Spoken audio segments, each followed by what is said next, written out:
Handicapper Steve here, handicapping the racing from Saratoga Racecourse here on Thursday. It is the 24th of July, 2025. Gonna look at the ninth race on the spot, but before I get on to that, remember to please follow me on Twitter at Horse Racing Kid 5 for more selections for race courses around the world, and I mean around the world. The ninth race from Saratoga, it's the Curlin Stakes. It's going for a purse of $135,000. Race for 3-year-olds here. Field of 8 horses going 1,800 meters or a mile and 1/8 here in the Curlin. Not quite ready for prime time. These horses in the Curlin Stakes, not ready for that prime time, which is the Jim Dandy on Saturday here at Saratoga.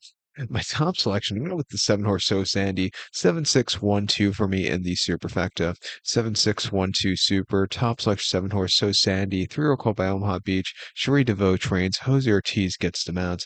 They ran the horse most recently at Churchill on the 20th of June. Mile on the 8th, an optional 125 claimer, and he won by 2 lengths. He stalked all the way around the race course. He was a little wide and a little bumpy in the lane, but he grinded it out to the wire, 10-1. I thought that was a very good race. First time winners. Refresh me here back around 2 turns where some forwardly kick, which is always killer here at Saratoga going 2 turns.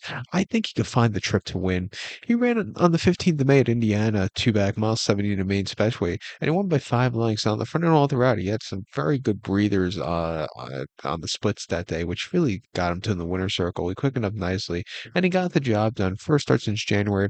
A good return to the races. They tried him on the Stall Wilson turf course prior to that at the fairgrounds over the mile 16th, where he finished 7th by 9.5 lengths. He moved a little bit late, but he just hasn't really showed up. If you look over his runs, where he's a little closer to the pace, that's where he runs these good races. If he's close to the pace today, I think he could win. At 6-1, I'm going to use him. I think the 6 horse Crudo for Bobby Flay, Todd Pletcher, and Johnny V. Quinn also. He's coming out of the Belmont Stakes with a mile and a quarter here at Saratoga back in early June, where he finished 8th by 19.5 lengths that day. And he was with him early on. He was wide and just weakened out of it. It wasn't his day to win. He ran terrifically 3 weeks prior in the Sir Barton at Pimlico. First time stakes qualified horses, won by 7.5 lengths. He had everything on his own way on the front end. He's taking some good fractions. He went away with it. That was a very good run at 4-1, being the Baffert horse there. And then over the about 7 furlongs of Keelan in a main special back in early April. First off the 10-week bench, he won by 7.5 lengths. And again, on the front end all throughout. When Johnny said go,